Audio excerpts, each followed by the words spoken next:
ছিল, ঠান্ডা ছিল, তো যেখানে এসেছিল সেখানেই আমরা গিয়ে বারবার দাঁড়াচ্ছিলাম। আর বাইরে বেরিয়েও এসেছি, আর পাচ্ছিল না, ভেতরে থাকতে প্রচণ্ড গরম ছিল। আর এই দেখো চুড়ির এখানে চলে এসেছি। চুড়িগুলো খুবই সুন্দর লাগছিলো, বাট আমি চুড়ি সেরকম একটা পরি না, বাট ভালো লাগে আমার। আর এখানে একটা কুর্তি দেখেছিলাম, আমাদের অনেকেরই পছন্দ হয়েছিল, বাট একটা দিদি বলেছিল নেবে, বাট দাম দরের জন্য আর নেয়নি। এখানে এক একটা কুর্তির দাম বলছিল 600, 700, 800 করে বলে দিচ্ছিল, মানে কি বলবো। আর এই কুর্তিগুলো সত্যি খুব সুন্দর ছিল। আর এটা হচ্ছে কি একটা জন্য আমার ঠিক মনে পড়ছে না, আচ্ছা স্ট্রবেরি শেক ছিল। আর এটা খেতে সব থেকে বেশি টেস্টি ছিল আর খুব ভালো ছিল খেতে, এটা খেয়ে করে শান্তি পেয়েছিলাম আমি।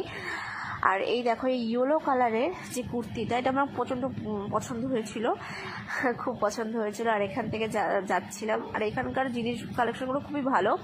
আমরা বলছিলাম যে তোর বিয়ের জিনিস এখান থেকে কিনবো, এর বিয়ের জিনিস এখান থেকে কিনবো, মজা করে বলছিলাম। তো এই দেখো এখানেও অনেক সব ধরনের কালেকশন আছে। আর সোয়েটারটা দেখো, ওই সোয়েটারটা হোয়াইট কালারের খুব পছন্দ হয়েছিল, আমার ভালো লাগছিল দেখতে। আর মেয়েরা মিলে গেছি, ব্যাগ কেনই বা দেখবো না, দেখবো তো অবশ্যই। তো ওখান থেকে একটা ব্যাগ মোটামুটি ভালোই কম দাম ছিল, দাম তো অবভিয়াসলি হবে, কমিয়ে নিতে হবে দাম। তো পিপি একটা নিয়েছিল ব্যাগ, পিপি এই ব্যাগটা মেবি নিয়েছিল, যাই হোক নিয়েছিল কিনা আমার খেয়াল নেই। তো এই দেখো এটা কি সুন্দর লাগছে। তারপর সব দেখা টাকা কমপ্লিট করে বাস ধরে আমরা সবাই মিলে হচ্ছে স্টেশন এসেছিলাম। এই দেখো বাসের টিকিটও কাটা হয়ে গেছিলো। শিয়ালদা স্টেশনে এই দেখো নেমেও পড়েছি। তখন অনেক রাত হয়ে গেছিলো, প্রায় তখন 7:30, 8টা মতো বেজে গেছিলো। ট্রেনের টিকিটও কাটা হয়ে গেছে, যার ট্রেনের টিকিট তার হাতে।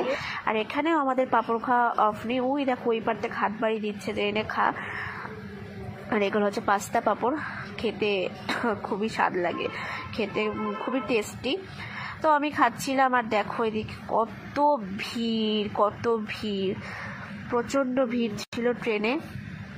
আর এইটা যে আমি কি নিয়েছিলাম আমার না ঠিক খেয়াল পড়ছে না, এটা আমি কি নিয়েছিলাম, এর মধ্যে কি ছিল আসলে। তারপরে দেখো ট্রেন ঢুকেও গেছে, আমরা ওদিক থেকে পিপিরা সবাই নেমে গেছিলো হাবড়াতে। তো আমরা আবার হাবড়া থেকে ট্রেন ধরেছিলাম, হাবড়া থেকে ট্রেন ধরে গোবরডাঙ্গা এসেছিলাম। তো আমরা যে ট্রেনে উঠেছিলাম সেই ট্রেনে মোটেও ভিড় ছিল না, একটু ঠান্ডা পড়ে গেছিলো যেহেতু রাত হয়ে গেছিলো।